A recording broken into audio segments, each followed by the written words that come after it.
Hi, this is Pastor Janet Fears. As an author, we're supposed to promote our work, which I love to do. So I'm going to promote my book that's recently out called Forever Things. This is a cover. It's a girl with her hair flowing. And it says, there's a little poem on the front here, which says, I've built myself a wall. I won't let forever pass because forever things don't seem to last. So we're going to just take a little look into my book, and I'm going to read a few things. Now, I'm not a reader, so I'm going to tell you right now, I'm not a reader, professional, but I'm going to read some things from my book. As first is the introduction. Looking back over the years sometimes brings happiness, sometimes brings tears. Would I truly like the things I see, or would I do things differently if it could be? How would I change things? Where would I start? Or are these just reflections of the heart? I can never go back and do it again. I can only reflect on what might have been. That's the way we feel sometimes. Looking back at the past, you say, oh, if I could just go back, I would change that. I would never do that. Or so many things. But you can't go back. You can only go forward. So I give credit for this book to those I have met who have let me share a bit of their life, the good, the bad, and often the ugly. Forever things. They're forever things. And I want to thank you for that. If it were not for the precious moments you have allowed me to see and share in hopes of helping others on their walk through life, this poetry book would not be written. So I thank you very much. This book is dedicated to all those who have learned how precious the past is and the forever things they left behind as they rushed to taste life and what they thought it could offer, only to discover that their forever things were life itself. Okay, now the book starts out with the first poem, Forever Things. This is the poetry book. Now, remind you, this is the cover. It's a poetry book. As a little girl, the world was mine. Everyone's loving and kind. I had my dolls, toys, and stuff. And for me, that was enough. They were my forever things that I would always love and that made my heart dance and sing. Remember some of the things that you treasured when you were young? And you look back on that now and you say, oh, that was so special. A certain doll, maybe a diary that you wrote, pictures of the past, grade school, high school, college. Those are forever things. Now, as I grew, things began to change. Nothing was quite the same. Little girl, so happy and free, saw a different world than I thought it would be. And the dolls and the toys that I loved so much, I hardly ever gave a touch. My forever things turned into boys. No more playing with these silly toys. The sky, the moon, and the stars above only spoke to me of love. Remember when you first started having thoughts and feelings for boys and toys and stuff? That was in the past. My childhood friends became a bore. I was mature. I deserved so much more. There was nothing I didn't know, and I often told my parents so. The world was mine, just one big brass ring, and it offered to me everything. When you're young, you want to get away from the home, from the rules, from the mom and dad, and live your life and just forget those forever things. This is the way you think. My parents' love I no longer needed. I hushed their voices as they pleaded. It was my life. I was in control. I no longer needed to be told. And that's what happens when you get older. As you start getting 13, 14, 15, 16, you think you know it all. And you think your parents don't know anything.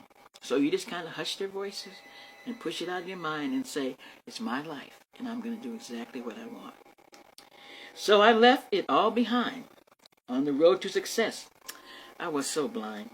I thought it was wise, and I thought I was wise, and I knew the world.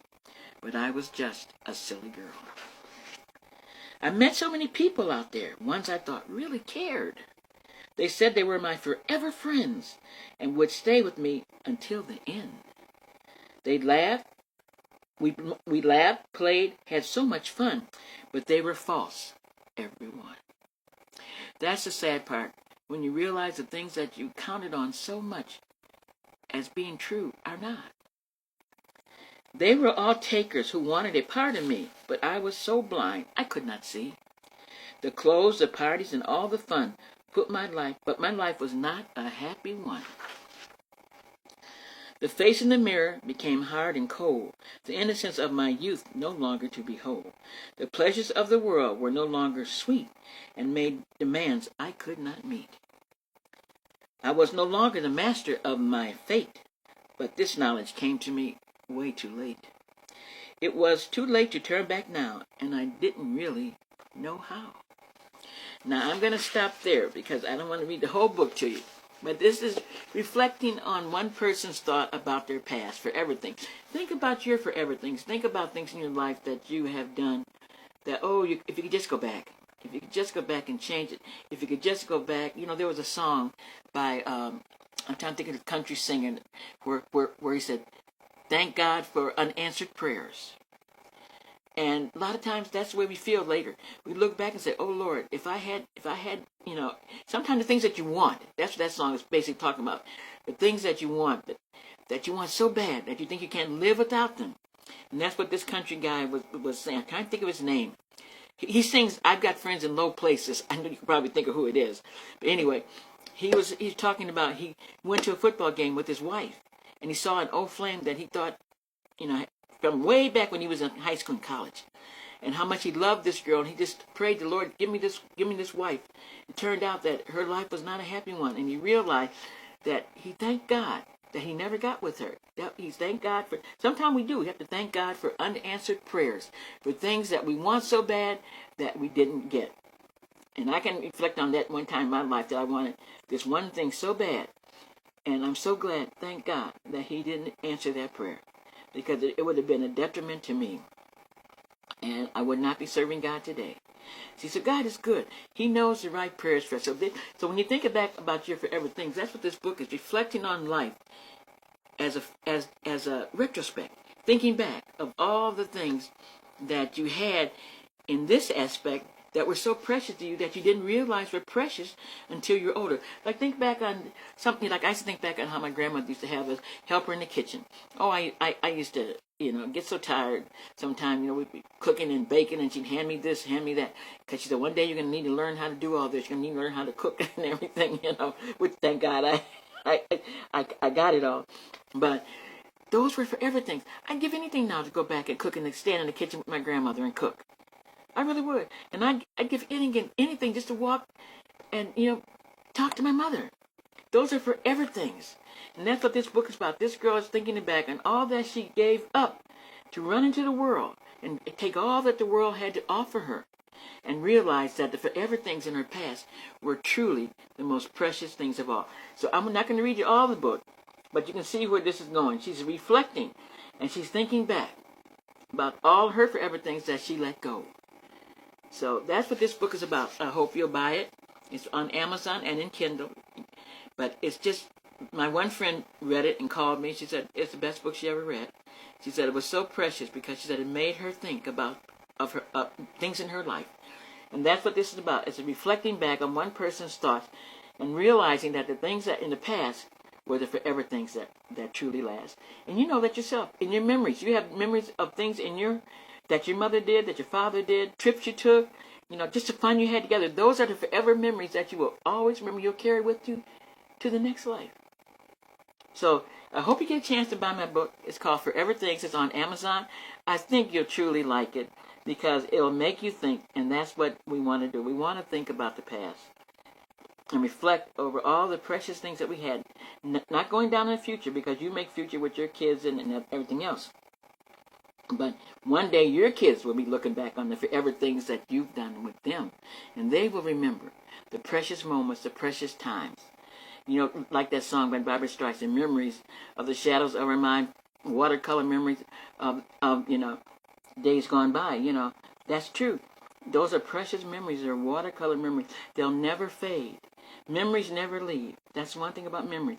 Nobody can take your memory away from you. That's why when you have bad memories, it's hard to get over them.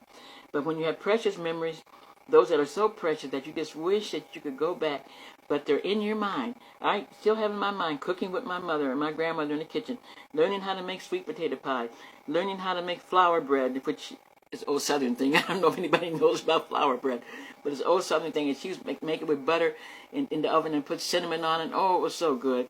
And fried pie. I remember those times. And I remember sitting at my grandmother's knee and she's telling me stories. I think that's where I got my writing ability from, my grandmother and my mother. Because she was always telling me stories, and I used to think, boy, she ought to write some of that stuff down. So I think I got that from her. So cherish your memories. That's what this is called, Forever Things. I think if you get the book, you'll enjoy it, and you'll see Forever Things, they don't always last. Because you grow up, you get older, and you move on in life. But they stay in your memories forever. And that's what we want. Forever things. You'll always have those precious memories to cherish and enjoy. So I hope you get a chance to try my book, Forever Things. I think you'll like it. God bless. Bye-bye now.